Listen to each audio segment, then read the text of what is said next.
In the description area below is a link for the videos where you'll see me making a rock that's on the left, a cardboard rock, and then on the right, a rock that I made out of foam. In this next video that you're about to watch, I'm building a rock out of two rocks that I've sandwiched together and then mudded over.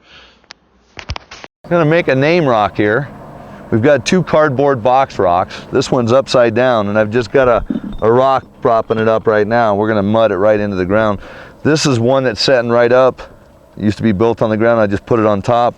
Right now what I'm going to do is just go ahead and put me some 3-to-1 mud and just build it on out. As I'm building out a feature, I usually throw some layer of mud down and then I embed stones in it just to build faster, also to build at less cost. If you try and build a lot of mud out at one time, it'll fall, but if you put stone, it stays in place better.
Not sure what to make of this photo, as the color came out really bad from the sun exposure, but if you look at this job that it was done on, this rock matched the rocks that you're seeing now, and I'm not sure what happened, but nevertheless, I also did some other rocks that we had, lots of name rocks that we've done, and here's the photos of a few of them. All right, this rock and the rock that you just saw previously were where the letters pop out. We carve out the mud from behind or around the lettering, so we leave a frame, if you will.